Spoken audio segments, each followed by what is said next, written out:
আসসালামু আলাইকুম ওয়া রাহমাতুল্লাহ। প্রিয় মুসলমান ভাই ও বোনেরা, মুমিনদার মুত্তাকি ভাই ও বোনেরা, আমরা সবাই অবগত আছি যে আজকে ইনশাআল্লাহ রাতে তারাবি হবে, আগামীকাল রোজা রাখবো। তো বিশেষ করে যারা খতমে তারাবি পড়ব তাদের জন্য এই টপিকটা গুরুত্বপূর্ণ। ইনশাআল্লাহ প্রত্যেক দিনই আমরা যা কিছু তেলাওয়াত করব খতমে তারাবিতে, তা নিয়ে আপনাদের মাঝে আমি আসব।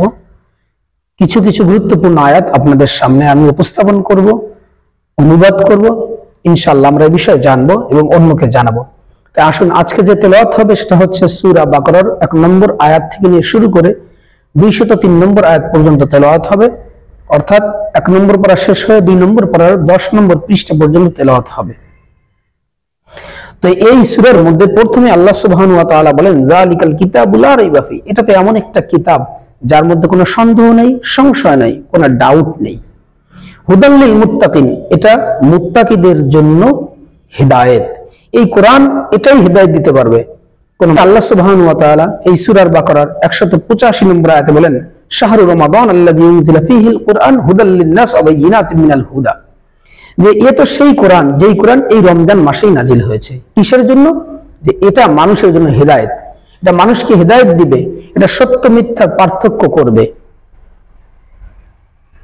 এবং এই সূরার মধ্যে, সূরা বাকারার মধ্যেই 183 নম্বর আয়াতে বলা হয়েছে এই রমজানের কথা, ইয়া আইয়ুহাল্লাযীনা আমানু কুতিবা আলাইকুমুস সিয়াম কামা কুতিবা আলাল লাযীনা মিন ক্বাবলিকুম লাআল্লাকুম তাত্তাকুন, হে ঈমানদারগণ, তোমাদের উপর রোজা ফরজ করা হয়েছে যেমনই করে ইতিপূর্বে ফরজ করা হয়েছিল, আর এটা তোমরা এজন্য পালন করো যাতে তোমরা তাকওয়া অবলম্বন করতে পারো, মুত্তাকি হতে পারো।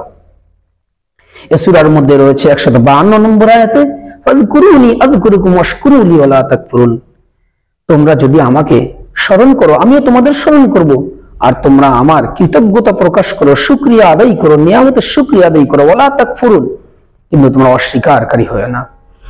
শুধু তাই না, এরপরে বলা হয়েছে, ইয়া আইয়ুহাল্লাযীনা আমানুস্তাঈনু বিস-সাবরি ওয়াস-সালাহ, হে ঈমানদারগণ, তোমরা ধৈর্য এবং সালাতের মাধ্যমে আমার কাছে প্রার্থনা করো, নিশ্চয়ই আমি ধৈর্য ধারণকারীদের সঙ্গে রয়েছি।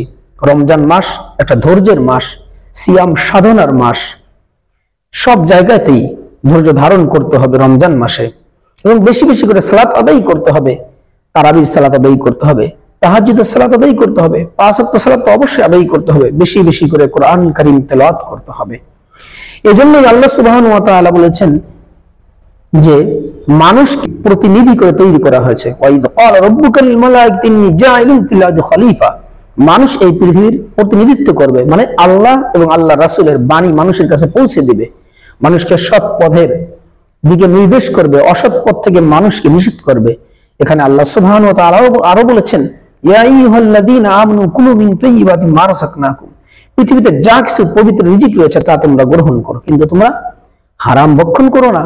অন্যত্র আল্লাহ বলেছেন, ইয়া আইয়ুহান নাস কুলু মিম্মা ফিল আরদি হালালান তাইয়্যিবা, যা কিছু পবিত্র, যা কিছু হালাল রয়েছে, হে মানুষ তোমরা এগুলো গ্রহণ করো।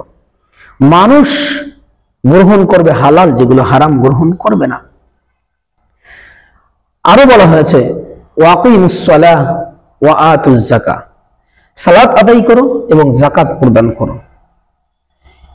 পবিত্র কোরআনুল কারীমে এই সূরা বাকারার অসংখ্য আয়াতের মধ্যে সালাতের কথা বলা হয়েছে, অসংখ্য আয়াতে ধৈর্যের কথা বলা হয়েছে, হালাল রিজিকের কথা বলা হয়েছে, এবং তাকওয়া অবলম্বনের কথা বলা হয়েছে। ওয়াস্তাঈনু বিস-সাবরি ওয়াস-সালাহ ইন্নাল্লাহা মা'আস-সাবিরিন, ধৈর্য ধারণ করা, আল্লাহর কাছে সাহায্য চেয়ে, সালাত এবং ধৈর্য ধারণের মাধ্যমে আল্লাহর কাছে সাহায্য চাইতে হবে। আর যারা এটা করবে আল্লাহ তাদের সঙ্গে আছেন। এজন্য আসুন না, আমরা প্রত্যেক দিনই যে বিষয়গুলো নিয়ে আলোচনা করব সেটা হচ্ছে যে প্রত্যেক দিন যে আয়াতগুলো তেলাওয়াত হবে তার থেকে ইম্পর্টেন্ট গুরুত্বপূর্ণ আয়াতগুলো আপনাদের সামনে উপস্থাপন করব। তাই আসুন না, আমরা প্রত্যেক দিন আমার সাথে আপনারা থাকুন এবং বেশি বেশি করে শেয়ার করুন, নিজে উপকৃত হন, অন্যকে উপকৃত করুন। আল্লাহ সুবহানাহু ওয়া তাআলা বোঝার এবং আমল করার তৌফিক আমাদের দান করুন, আমিন। আসসালামু আলাইকুম ওয়া রাহমাতুল্লাহ।